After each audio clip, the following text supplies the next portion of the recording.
Hello and welcome. This is Eric from AD Racing Central. The F-Zero-inspired RGPX has been on many people's radar since it was first announced, and last year it was finally released in early access on Steam. RGPX has been called the new F-Zero game we've all been waiting for, and it's easy to understand why.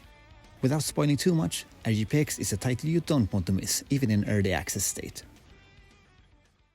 RGPX is an arcade-style anti-gravity racing game available on Steam, where the focus lies purely on the racing. There is an immersive world, but no real story to follow, and no way to level up or upgrade your ships, but that doesn't necessarily have to be a bad thing. The visual and audio presentation is what strikes you first. Everything from the vibrant color scheme to the upbeat music signals that the game is ready to go. RGPX is a perfect mix between AD Racing fan service and also bringing something new to the table. Sure, the cartoony art style and general color palette directs your thoughts to the F-Zero franchise, but the characters, vehicle design and environments are definitely its own. RGPX has also got some unique gameplay mechanics as well, but let's talk about the basics first. You can steer left and right, and depending on the stats of your ship and how aggressively you pull the analog stick, you may lose your whip and go into a drifting state. There is a dedicated button for braking, and with the triggers you can also strafe left and right to adjust your trajectory, and strafing left to right in the corner is also a skill you'll eventually need to master to improve your lap times. To mess with your opponents, you have the option of doing a slam attack to either side, and there's also a dedicated button for a spin attack. Using this move in a cluster of opponents can definitely cause some devastation, but using the move does come at the cost of potentially losing control of your ship. Destroying your opponents with your offensive skill is the only way to fill your boost meter without flying over the green strips on the track. You will also occasionally take to the skies after flying over a bump or other types of jump pads scattered across the tracks. Usually you'll have a green line to follow that indicates the middle of a slipstream, which is typically where you want to be to fly through all the boost rings to get the most speed increase. However, another mechanic called drill dive will perhaps make you adjust how you want to go about with your strategy in the air. By holding another dedicated button in the air, your ship starts to spin and quickly loses altitude. If you manage to release the button just before reaching the ground or a slipstream, while still allowing your ship to plane out, you'll get a speed boost that will depend on how long you fell. After a long fall, the speed increase is very significant. Finally, unlike F-Zero, you have separate bars for boost energy and for your ship's health, and they are both refilled by running over strips on the track.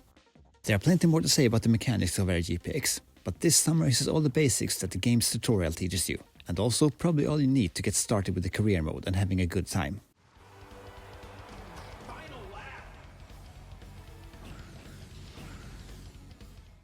The career mode is divided into divisions.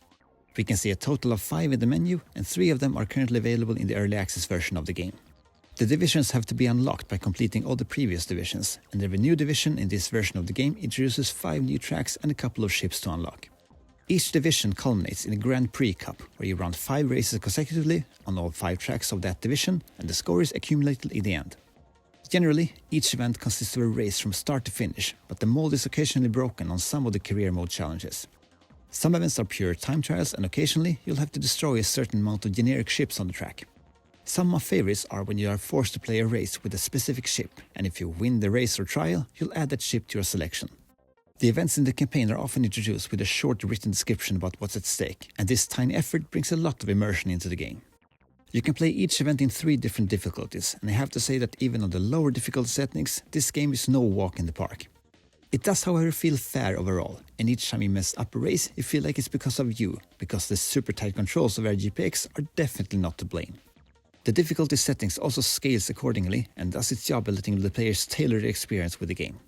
Depending on your skill level, completing the 3 divisions will take you a handful of hours, but your playtime will of course be extended quite a bit if you aim to complete all challenges in the game on the highest difficulty.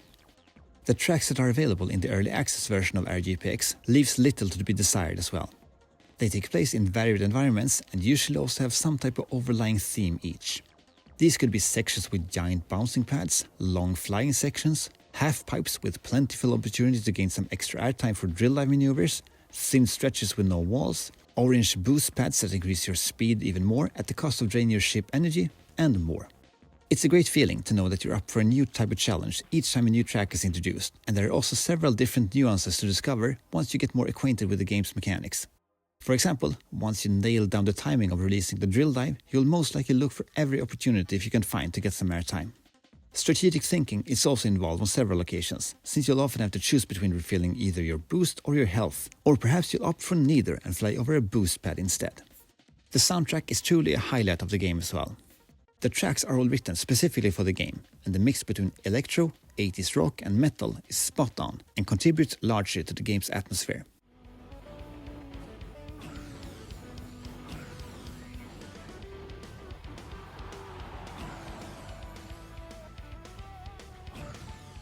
What also contributes to the game's atmosphere is the general look and design of the ships and its pilots. They are all beaming with personality, and it's abundantly clear that a lot of effort went into the design of both the ships and the characters. The ships come in 6 general archetypes, where all the ships within that archetype have above average stat in the one category. The exception might be the generalist category, where the ship stats are evenly distributed over all attributes, making them a solid but perhaps not the best pick for most types of challenges. The wedge-shaped speed ships can reach a higher top speed than ships from the other categories, making them more suitable than others for time trials, while the skill-focused sliding ships possesses a high-risk, high-reward playstyle, forcing the pilots to master the game's drifting mechanics. The flight-focused ships are generally faster and more maneuverable in the air, which is a bit of a niche skill, as the time you spend airborne will vary greatly between each track. Finally, ships in the combat category are generally heavier and do more damage than other ships, which for pilots that are skilled fighters will mean more speed because of the extra boost meter gained for destroying other ships. All ships with an archetype also have a certain general look. With the press of a button, you can also see the advanced stats of each ship, which reveals more similarities and differences between them. I really love that you can be just as nerdy as you want when it comes to analyzing the in-game stats of the ships, and the advanced stats really highlight how the ships differ from one another on a quite detailed level. There are a couple of things I want to highlight about the stats. If you open up the advanced stats bar, you'll notice that while the ships within each category do share the stat values in which they excel, the other stats can vary greatly. If you, for example, want a ship that performs well while being in the air, but you have other preferences when it comes to other attributes, at least one of the ships in the flight category will probably have you covered. Even with the ships currently available in the early access version, which isn't even the game's final roster, you'll be hard-pressed not to find a ship that performs to your liking. Like all good racing games, the core gameplay mechanics of Aero GPX are easy to learn but hard to master. While the basic techniques you'll pick up early are all you need to have a good time, there are a good number of advanced techniques to master as well. Some of these moves are taught by the developer Aaron McDevitt himself in a video on the Steam community page, and they include the speed-increasing spin grind maneuver, and also the hyperslide. Hypersliding is performed by steering aggressively or holding both strafe buttons to make your ship go into a drift state, and after that you keep the strafe button opposite your turning direction held while also boosting. It's as difficult to do as it sounds, but it will give you a huge advantage once mastered, and hypersliding is one of the advanced stats shown on the ship's selection screen, which really goes to show how much of a prime example RGPX is in embracing its hardcore audience while still being accessible overall.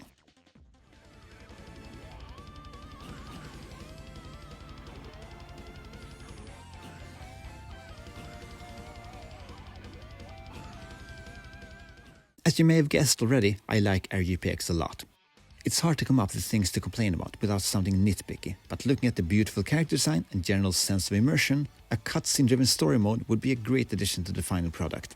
All that being said, being made by a single developer, RGPX is an impressive feat to say the least, even in its early access state. Online multiplayer is currently not available, which might also be seen as a bit of a bummer, but local split screen is coming. However, for what RGPX tries to achieve, it succeeds at every point. It's equally welcoming to casual F-Zero fans as it is to motivated, experienced racing speedrunner with an aesthetic appeal that would please anyone. The early access version is also being continuously supported, and relatively recently, a couple of new ships were added to the game, one in each category, and more game modes as well as more divisions are allegedly coming as well. Make sure to check out RGPX on Steam and support the developer by either wishlisting the game or buy the early access version. Also consider joining the game's official Discord server. Thank you for watching. I'm Eric from AG Central, and I'll see you in the next video.